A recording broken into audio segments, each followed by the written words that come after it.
Once I learned the lesson, I made this commitment to myself to say, I don't care. I love you and I respect you and I want to give you what you need, but I don't care what you think of me.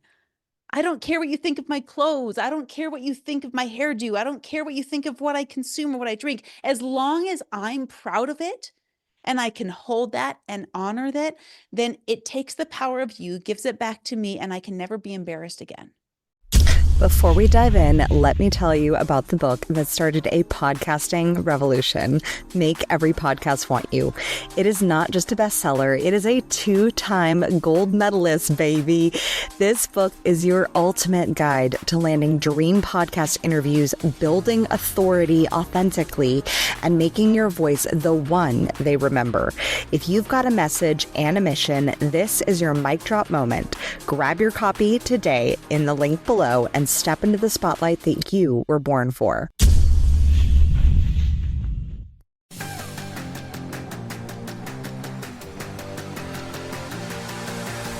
Welcome to the Communication Queens podcast for the visionary leaders, speakers, service providers, and podcasters who are looking to stand out sharing their story. I'm your host, Kimberly Spencer, former screenwriter turned master communications coach. On this podcast, I'll be coaching you on how to share your own transformation story so that you increase your visibility, influence, and income on podcast interviews. Let's get your voice heard. Marianne, I am so excited to chat with you because you took your family from food stamps to financial freedom as a single mother of 5. And it has to do with the power of your story. That's true. That was, oh boy, that is the story. I keep adding chapters to this story. I don't know if any of you have done this. Maybe you've done this, where you start writing a book and then it takes years to develop and to develop, and usually never finishes, and you'll publish little chapters maybe here and there. But there, it always seems like I'm adding another epic saga to the book.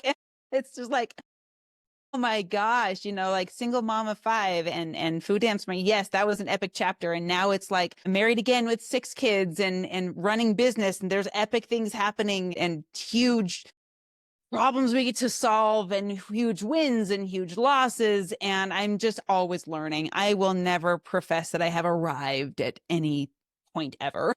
Yes. And I think that that's the testament of the true growth mindset. And what I see consistently with successful CEOs and those who are just thriving is they don't ever see themselves as ever having arrived. Yeah. Yeah, it's so true. I was listening to a podcast.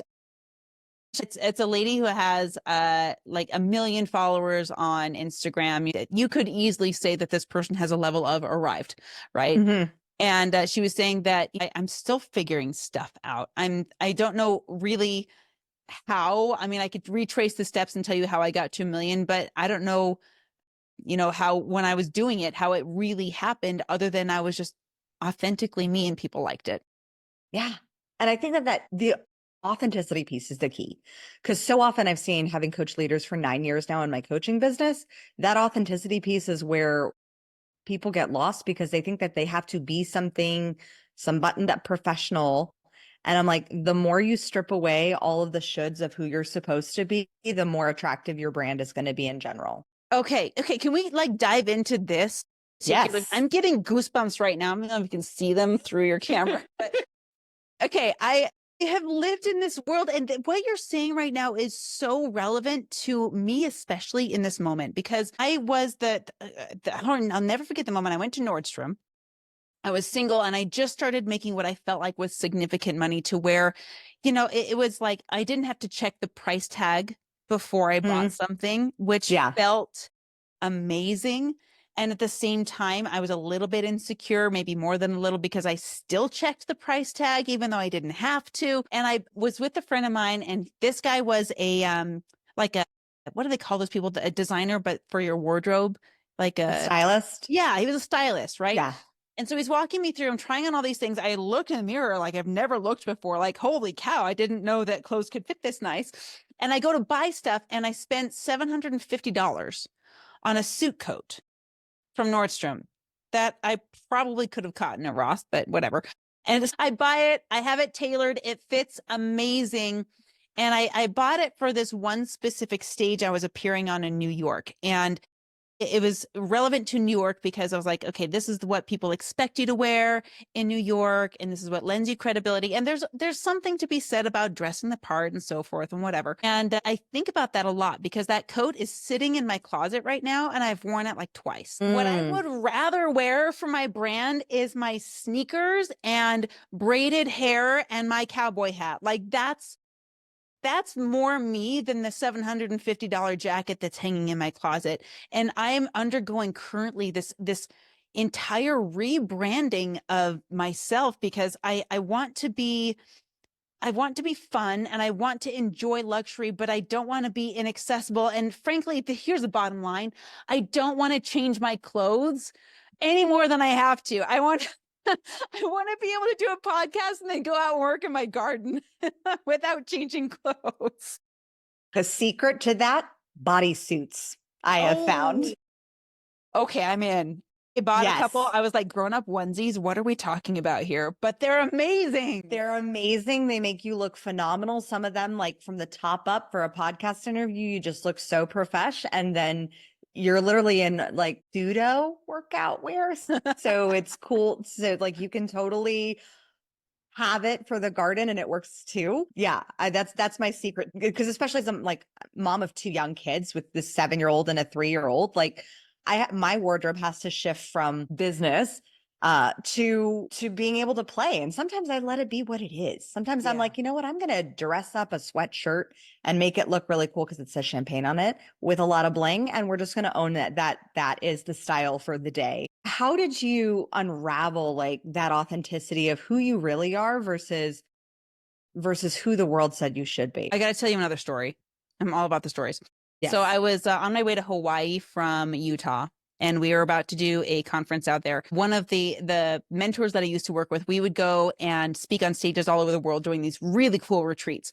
And so we're getting to the airport, I'm in my like pink hoodie with probably some pajama pants because, when you're going through the airport, you want to wear clothes that you don't have to like take your belt off of, all that crazy stuff. So I'm getting there and I grab a coffee from the Starbucks. And I go to sit down and I go to take a selfie, right? Because I'm like, everything is content. I'm on my way to Hawaii. Let's blah, blah, blah. So I take this, I face the window, and I'm a photographer for 20 years. So I'm like all about the lighting and the background and all that. And I take the picture and I observed how much time and energy it took to take a stupid airport selfie to make sure I looked good for the camera. And so I kept the picture and then I sat myself down on the seat, waiting right by the gate, didn't bother like straightening out my wardrobe or anything like that, had my coffee in my hand, and I just snapped a picture, 10 seconds, maybe if I dropped my phone, And I had these 2 pictures side by side of the super composed, which has its place, don't get me wrong. And then this version of me who just sat down and took a picture, and I posted this carousel side by side. And I said, this is what the classic, this is what Instagram sees. This is what everything really looks like, behind the camera, the room's a mess, all of that stuff. And it got some of the most engagement of my posts overall. At the time, my Instagram was very small. I had like less than 1,000 followers, and my posts would get 3 or 4 pieces of engagement. This one was in the 50s, so more than 10x engagement. And I know everyone that's listening is like, wow, 50 likes, good job. But at the time, it was significant. That's significant. And especially, because social media numbers are not everything, nor are they a reflection of profitability or the amount of money that you're making. I have worked with some influencers that have some significant followings and are broke as a joke. Yeah, it's so true. And I'm nowhere near that significance number, but we got 250 leads last month, like almost on accident. Anyway, I have to tell you what happens next. So we get to Hawaii and I get to the hotel. And, we're pre-prepping for all of our audience to arrive the next day. And so we get everything set up as much as we can. And now we're like, let's take a break. Let's go swimming. And so we're out in the ocean. And a friend of mine came up to me and he said, Marianne, I'm really concerned about your post. I was like, did something happen? Did it crash? Because I was really happy, not only posting it, that the authenticity is what caught people's attention, but, it's doing well. And that's really cool. And he's like, no, I'm concerned that you're drinking coffee. And in order to maintain the brand of our company, you're going to have to take your post down. It was like my job was being held over my head because of a post that I made. And it blew my mind. And I didn't have the strong enough premonition at the time to leave it up and say, your opinion doesn't matter to me. I took it down and I curbed that because I was afraid of losing my job. And that moment will forever cement in my mind what would have happened. What would have happened if I said, I don't care if you care what I'm drinking or not. I don't care if you care. Like, if that's going to be the thing that makes me lose my job, then I better go find something else anyway. It blew my mind, and I will never know. It is a lost opportunity cost. I will never know what could have happened if I had remained authentically true to myself way back then. And since then, I made a firm commitment. Once I learned the lesson, I made this commitment to myself to say, I don't care. I love you and I respect you and I want to give you what you need, but I don't care what you think of me. I don't care what you think of my clothes. I don't care what you think of my hairdo. I don't care what you think of what I consume or what I drink. As long as I'm proud of it and I can hold that and honor that, then it takes the power of you, gives it back to me, and I can never be embarrassed again. Amen. It's so interesting, other people's perceptions, and especially when someone's in a position of authority. Because when I had my e-commerce company, there were many things about myself that I tampered down. And when I exited successfully, I looked at my wardrobes like 9 months later when I was about to do a photo shoot for my coaching company, Crown Yourself. And I had this vision of what I wanted. I wanted the woman to be sparkly and bold and sexy and fun.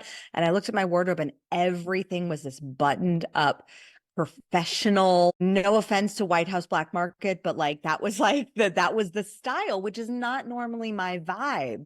Yeah. And I was just looking at, wow, I spent 2 years shifting my wardrobe, my external persona to be liked and approved by businessmen. And I had to remedy that and make a radical shift that if I was preaching a value of ownership and authenticity, I had to like buy some new clothes that I could actually feel like this is my own self.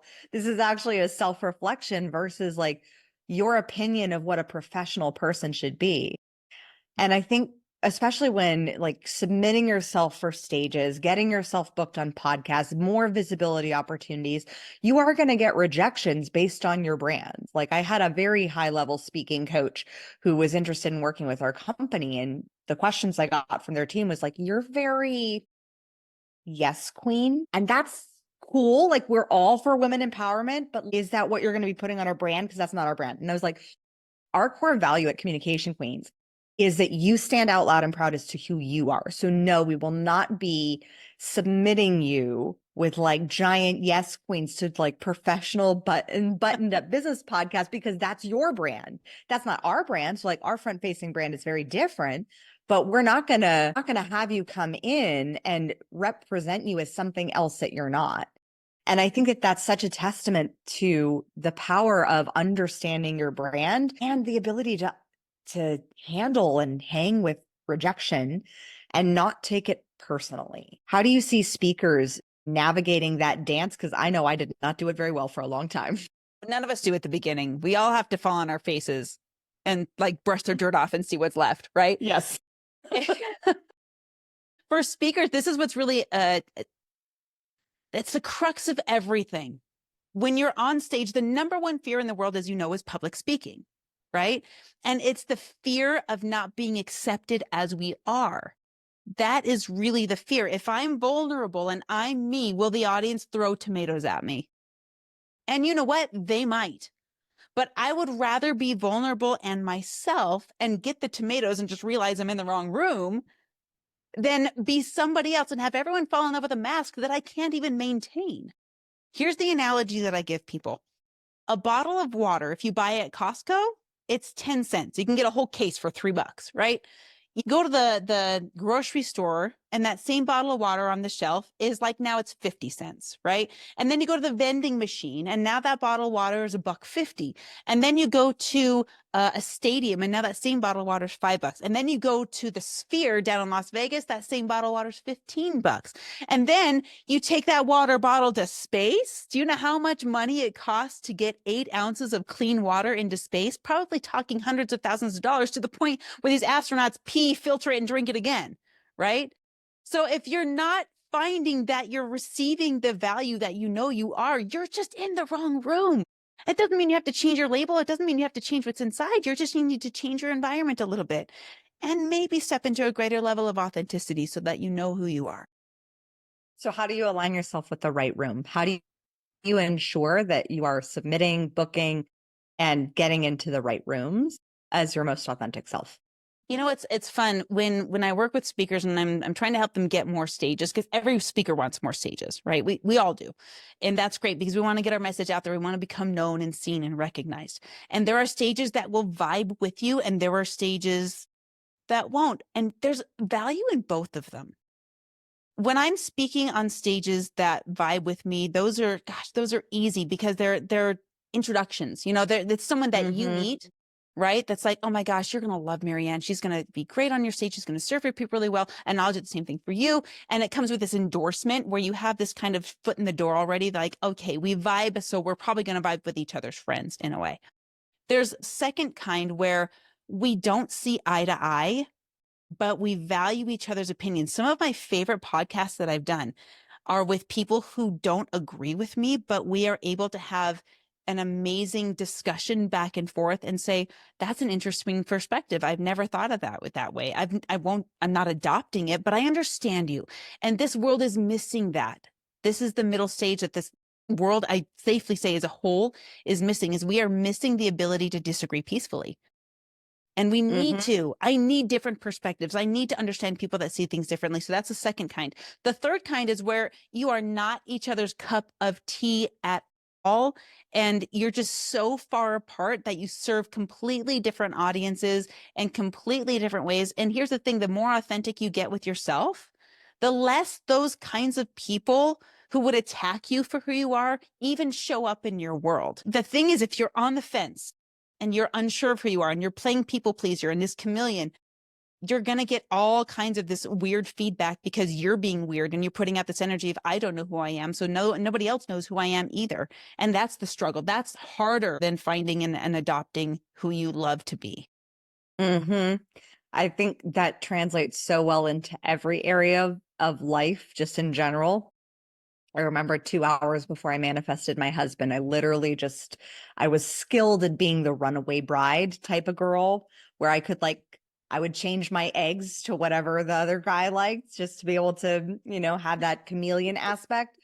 And 2 hours before I met my husband, I was like, all I want, God, is I want to be authentic and I want to travel. That's what I want. And then I meet it's a very short list. And I meet my husband, and then suddenly I'm like, I guess this is my chance to try to really be authentic and see if he likes me for I am. So I told him everything. I was like, you want it all laid out on the table? Here you go. This is who I am. This is me. Greatest Showman songs. Here you go. Like, Greatest Showman wasn't out there. It was a decade before that came out. I named my company This Is Me after that exact. Best movie ever. Like, best movie ever. But that was my experiment. And it was in and through that experiment that I manifested the love of my life. And I think that can happen with our careers and with speaking and with our businesses, is you can manifest a business that you love, but not if you're being a shadow of yourself. It's so true. And you're right. It does touch every area. I had a very similar experience meeting my husband. Mine sounded like, I'm going to fall in love with myself so much that my husband, whoever it's going to be, has to compete with me for how good I am at it. And love it. That was how, and I met him within 72 hours after dating a bunch of guys that were not good for me or my kids at the time. Right. And you're right. This thing about business and how authentic can you be in terms of your business? And here's the thing about authenticity is it actually builds trust. Level of authenticity will build trust. I was talking about this with my daughter. She just turned 16. And we're having a difference of opinion about relationships and all of these things. And I lovingly said to her, I don't agree with you. If I were you, I wouldn't be making those choices, but I love you and I will hold space for you. You will just never wonder where I stand. And that's okay. I can love you through that, this disagree peacefully kind of thing on a deeper level because it's my kid. But you will never wonder what my standards are. And you should get so firm in your standards as you're discovering and going through teenagehood and experimenting and doing all these things. Get so firm in your standards. I don't even care what side of the fence you fall on. I just want you to be so lovingly convicted of who you are that nobody else can doubt it or erode it. Amen. That is the parenting stance and the stance to build a business on. And when I'm at my best, that's what I do. I wish it always came out that way. I know there's those moments as a parent, you're like, damn, that was good. The other moments, I'm like, I'm glad the cameras weren't on for that one. Exactly. Same with stages, same with podcasts where you're like, you drop it and you're like, that was a mic drop moment. And then there's some where you walk off, you're like, I think I said something that was potent. I wonder, I hope it landed. It just comes down to practice. And you've been practicing your craft of telling your story for a while. And like, what was it about storytelling and telling your story and telling stories in general? And I think what I want the audience to pick up on for sure is the fact that in every question that I've asked, you've answered in a story. That's a skill set because then you're bypassing cognitive dissonance and you're not preaching or teaching, you're just sharing a story. And that's how humanity learns. And it's the easiest way to convert short-term memory into long-term memory. It's so true. I'll never forget. Again, here I go again.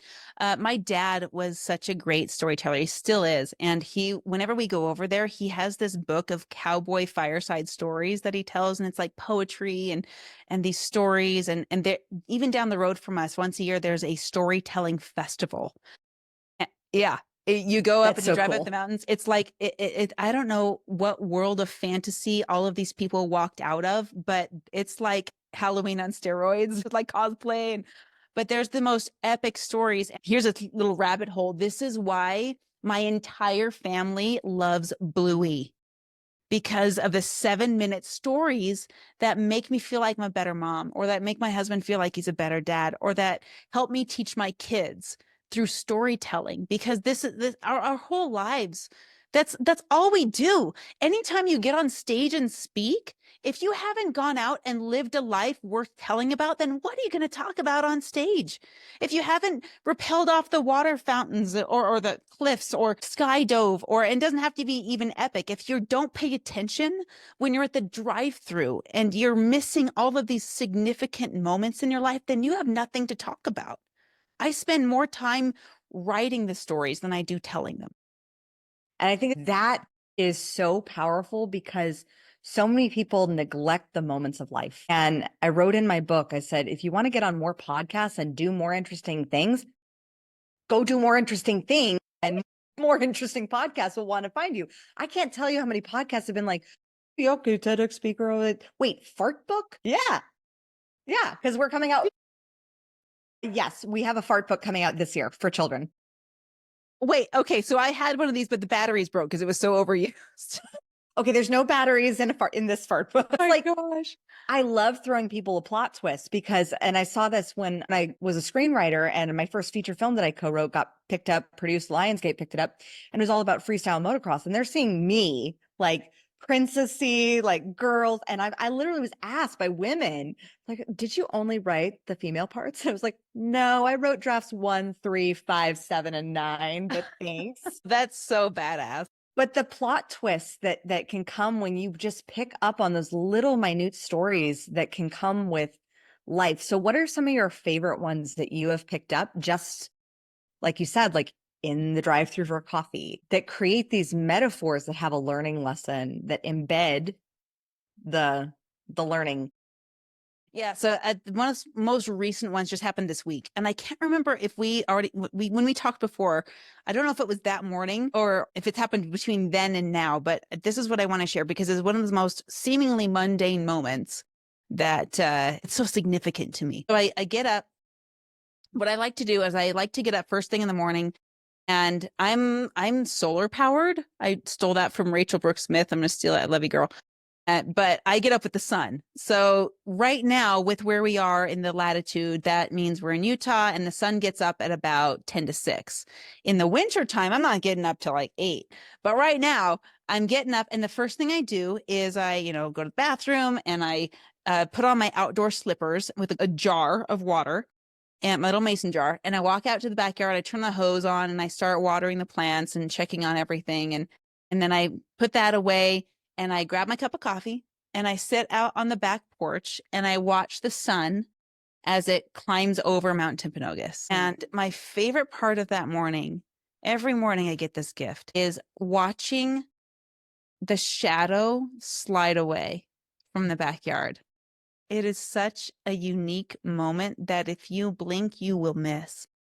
And this last week, as I was sitting there on the back porch with my cup of coffee in my hand and my dirty garden shoes on and all my pajamas that I slept in the night before, this thought kept replaying in my mind that what if you lost everything you didn't say thank you for? What if everything that you didn't verbally express gratitude for today was gone tomorrow? And so I just started saying thank you. Thank you that I'm not working a 9 to 5 anymore, even though the exit was super ugly. Thank you that I have slow mornings. Thank you for all of my 6 children who have bodies of health and fitness, and there's food in the fridge, and I have a roof. And I just went on and on and on. And as soon as I notice something, like, I still want to keep that, I need to say thank you for it. My parents' health, my siblings' health, my business that I'm running, the cameras and lights that all work usually very well, and like all of these things. And it was just this moment that I was like, oh my gosh, I could have this every day. I could feel this way every day. And that's what takes these extravagant moments that people live that are so worthy of the stories, absolutely worthy. But when you have moments that you can repeat on the daily, I'm not going to go skydiving every day. I'm not going to go rappelling down a waterfall every day. I've done all these things and they're amazing. But what I do every day is have this beautiful moment on my back porch where I'm potently grateful for the life that I'm living. Because if you don't, and Tony Robbins talks about this in his book, Life Force, he's all about health. But when you get to the end, it talks about none of this health stuff matters. You can live to be 100, but why would you if you don't enjoy your days? And because if you're not enjoying your days, you're not enjoying your life. And so these little moments that are so powerful are so potent. When I train people in a classroom for speaking, that's one of the assignments I do, is that, in fact, we're doing it tonight. Today, or in the last 24 hours, I want you to deliver a presentation on something significant that happened in the last 24 hours. And that causes such a different way of thinking. The neuro programming is so differently hardwired. And what it does is it not only teaches us to deliver potent stories, but it teaches us to be looking for things in our daily lives that are worth the story. It reminds me of when I was 17 years old and I was in acting school. I dropped out of college 2 weeks before starting with 2 scholarships in order to go to an acting class. No kidding. And my parents fully supported this decision. It was crazy. I love my parents. Amazing. Kudos to them. And so, because they knew I was an entrepreneur at heart. And this, I remember in my acting teacher, like I was the 17 hustle hungry, like I focused everything on acting. I focused everything on show business. And my teacher pulls me aside and he says, Kim, you're forgetting to live. And I was like, but this is my career and this is everything. And I've seen that consistently throughout industries as I've industry hopped 4 times. Seeing it consistently with entrepreneurs, having coached them for 9 years, is they get so hung up. They want to deliver stories. They want to be powerful speakers. They want to be thought leaders in their industry. But the problem is that the story of their life, if they were followed around with a docuseries camera, it's freaking boring. There's no moments of joy. There's no moments of emotional versatility in their day because it becomes very one note. And I think it's those emotions of gratitude that are humbling, or just all of the little tiny little beats that we can have in our lives that don't have to be the gigantic story of trauma or the story of overcoming or even doing something crazy and bombastic, but it can be these intimate sacred moments that actually make the story more potent, because not everybody can relate to skydiving. Not everybody can relate to, you know, writing a children's fart book, but people can relate to having a vision, you know, feeling underappreciated, to feeling having a hard day and then being able to see the beauty of the day just because they get to be reminded of it still was a good day. There's still food in my fridge. There's still a roof over my head. Like it's still a really good day. And I love the minute aspect. And I want to encourage all our listeners to do that exercise and just go over the past 24 hours. Is there something within those 24 hours that you could have a little tiny pithy story that delivers a powerful punch? Yeah, I've got one of my students does this thing on his YouTube channel called the 2 Minute Mentor. And he posts every day, just 2 minutes, something that inspired him. And I love the phrase that you use. How did you put it? You said emotional versatility. I'm going to adopt that one with your permission. That's a potent phrase. I like that one. And I like that it also accounts as well as the highs, like the moments of gratitude, the moments of deep thanks, and the moments of like the Kodak moments, right? Mm. But in order to have versatility, you have to have the sucky moments. You can't live there all the time, just like you can't live up here all the time, even though we all want to. But you, in order to enjoy these moments up here, you have to have these moments of agony, and you have to have these moments. Oh gosh, I don't pray for them. God, I'm not giving you any signs right now, but but they have happened. You know what I mean? Yeah. And it's the story that is worth telling. And I want to be very clear about this. The story that is worth telling is how we recovered from the agony, because I got to tell you, and I'm sure you've seen it, when people get on stage and they deliver their story and you end up just feeling sorry for them. You don't feel compelled to change. You're not motivated in any way. And they're telling stories that they haven't healed from yet. They're telling stories that where the hero is still not a hero yet. They're in the bottom of the pool and they're struggling for air and they haven't recovered. So there's nothing to learn yet. And it's prematurely delivered. We do have to have those moments, but it's what we do with them that makes the story worth telling. What would you say is the timeline? Because I've had some debates with some friends who are in marketing on like the timeline of like when you're in the story. I say it's like 90% healed because there is a bit of the storytelling process that actually can be very healing. Mhm. But you have to be at the 90% mark and a certain days away from it actually happening. Like if you're a business coach and you like haven't paid your taxes in a few years, don't be going on podcasts right now and be like, hey, here, let me tell you a story about a mistake I made that I'm currently handling with the IRS right now. Like that's there's a timeline. So one of my friends who's a marketer, Kat Orsini, she said 60 days at Interesting. minimum, like 60 days minimum, depending upon the level of story and how quickly you're able to come to at least a resolve and progress. I don't know if I could assign a literal calendar date or certain number of days or weeks afterwards, because I know some people that are still living in victimhood from things that happened 20 years ago. Right. Sure. So that just, I don't know. I haven't assigned a calendar time to it. I love what Alex Hormozy said about leadership in communities, because he said something really poignant. It was less about delivering a signature keynote, but you're still on a stage. What he said is that there's ways to teach. You can teach because you've been through it and you've learned something, which again, doesn't necessarily mean that there's a certain amount of time that's passed. I did a 30-day social media challenge, and I spent day 31 dissecting all the results and all of the analytics and all of the things. And I got the video ready the next day to share what I learned to date on social media for this one challenge that I did. And then Alex talks about that one, and then he talks about done with me. And there's ways to lead in communities saying, I'm currently going through this thing right now. Maybe I'm trying to start a farm and I'm going through this thing, and anyone else trying to start a farm, come with me and mess up with me and let's learn together and do this thing. And then there's the third one of, I want to learn this. Teach me. Let's gather a community because selfishly, I just want to learn it. And I think it has less to do with elapsed time and more to do with what we were talking about earlier of authenticity. Are you being honest in your delivery? Are you telling the truth about where you are at in your journey. If you're talking in a place where you're established credibility, is that credibility authentic? Is it real? Could people third parties go back and look at the numbers? And here's the other side of that multifaceted diamond is, as far as recovering from trauma, which is usually the thing that people talk about on stage, whether it's physical trauma or emotional trauma, which is very common, or familial trauma. For example, I went through a divorce, right?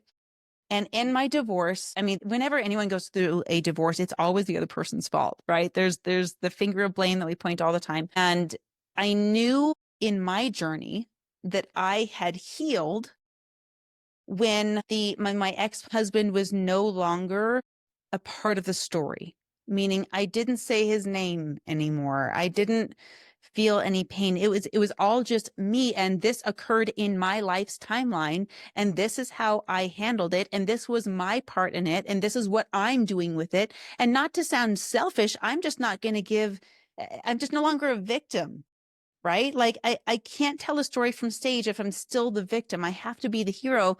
And the reason for that is your audience cannot rely on anybody else to be the hero.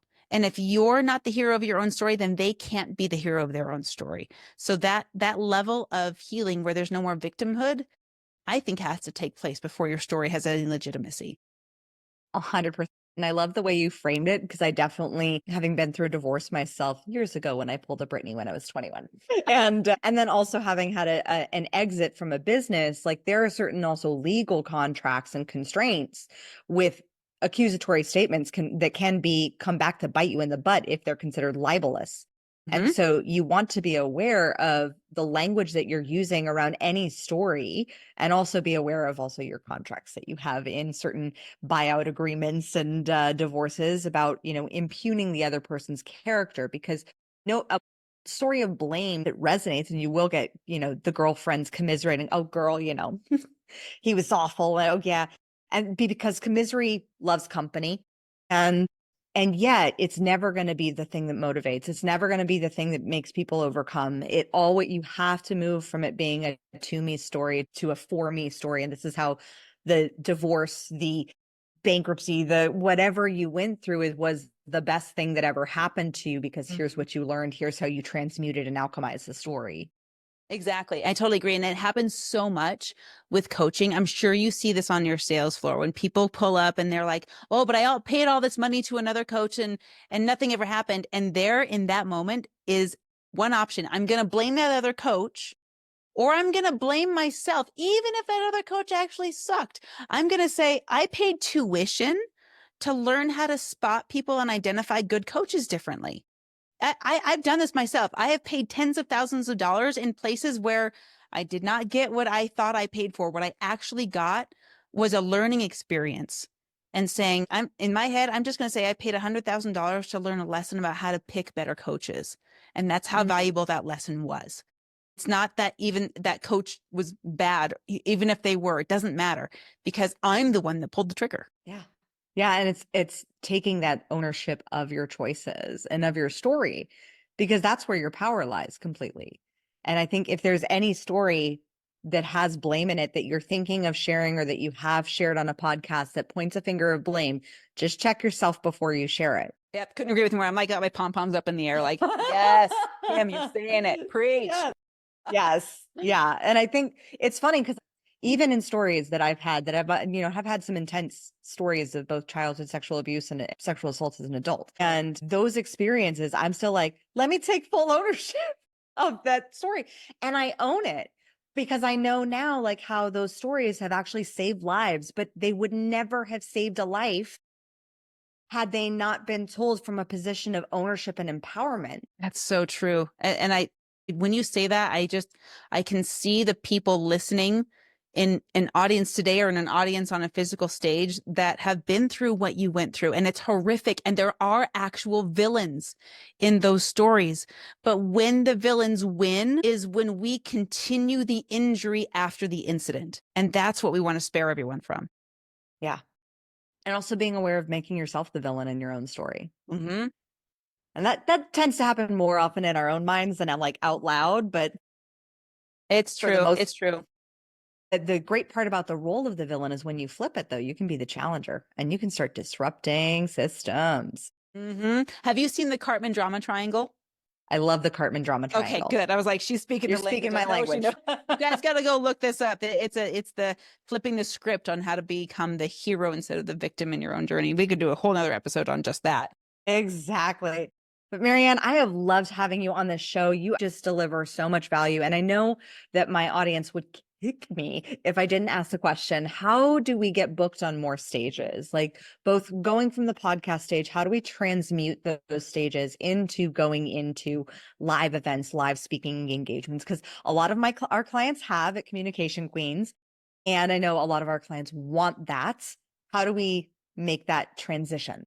Well, first of all, get with Kim because she's the boss and she can book you on a ton of stages, like easy level one. And then here's the other thing is that people often don't know this, but there are actually 4 different kinds of stages. There's the digital and the physical. So this is a stage, right? And then there's the physical stages that we go to in seminars, but each one of those has 2 subcategories where it's yours or somebody else's. So if you want to start getting more stages, get with Kim. She's going to get you on the podcast and get going there. But what's cool about this is that the way to get on other people's big stages which is mostly the dream stages that people think of. 1, start your own physical stages. I don't care if you have to do what I did and open up your house twice a month. Just start doing it, film it, put it out there. And then the more podcasts that you can get on, the more stages that you do, the more digital stages that you do, the more your network is going to build. I have to tell you, the biggest physical stages that I have ever been on or will ever be on have happened because of interactions like this, of people that I've met or people that I know. I was asked, like, I'll give you a really quick rundown. Here comes another story. I'll make it fast. So I started my own podcast. And on that podcast, I was looking for a guest. And I reached out to a lady that I had met at an event. She was a guest on my podcast. I asked her who else would be a good guest. She referred one of her friends. He was on my podcast. They both asked me to be a speaker at their upcoming event with the one and only Dan Clark, who is the National Speaker Hall of Fame. I shared a stage with him. Another speaker in that event was Maya Nicole. She's got 250,000 followers on Instagram. She's absolutely brilliant. I'm emceeing an event for her this October. I just got asked by Keaton Hoskins, the muscle on social media, to MC 2 events because of an event he saw me at. And now I'm like, it grows when you can get relationships of authenticity, like we've been talking about, and these endorsements. And all of that whole last 90 seconds can be summed up in 2 words: show up. Just show up and do it. Amen. That is the 3rd pillar in our Communication Queens framework is just show up. And Woody Allen, famous director, said 80% of success is just showing up. And it's show up, be your word, commit to the appointment, show up for the appointment, build a relationship. Like showing up is 80%. Like I told my son the other day, he did a chess match and he was like, "Mommy, got 2 points." I said, "Oh, you won?" And he goes, "No, the other guys just didn't show up." And I was like, see, 80% of success is just showing up. Awesome. They just know he won by default. Oh my gosh. We actually had a mishire that never happened because they didn't show up to their appointment. I said, if you can't show up and you're going to call me 4 hours later, then I'm not going to hire you. So it's a true principle. The true principle. Marianne, how do we get to work with you? How can we get on your stages, get connected with stages, and like start expanding the stages that we are going on? So I have a resource for everybody. It's free. It's how to deliver your 10-step signature keynote presentation. It's at mariannehickman.com/free gift. It's just a free ebook. It's about 10 pages long, maybe 12, and it breaks down the entire signature keynote presentation. Once you start delivering that keynote, of course, it's easy to appear on podcasts, but the next step of getting on stage is having something worth talking about. That formula, I wrote it all down.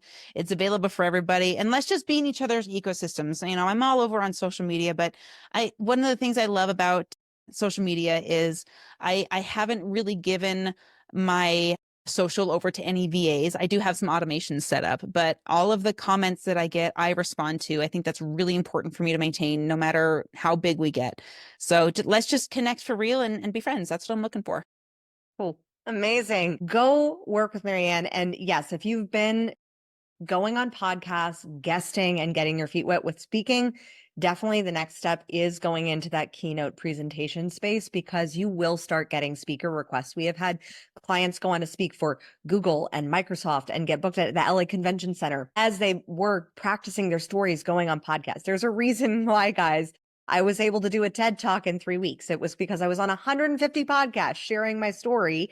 So I had an awareness as to how to write it, craft it, create it within the span of 3 weeks. Now, that's not normal, but that comes with the practice and also honing your craft and honing the craft of your oratory skill set and that key core message. So go download Marianne's. Like, that is the greatest gift that you can give to your speaking career as you are starting to grow and get booked on greater stages. As always, let your voice be heard. Queen, if what you just heard stirred something in you, if you are imagining how your voice, your story, your genius could be positioned with the same clarity and magnetism, then it's time. Book your visibility consultation with me today. I will guide you personally through a 7-step Communication Queen strategy, personalized connections to podcasts that need your voice, and an implementation plan that makes you unignorable. But this isn't for everyone. It's for the visionary who is ready to be seen. If that is you, click the link in the description to book your visibility consultation now.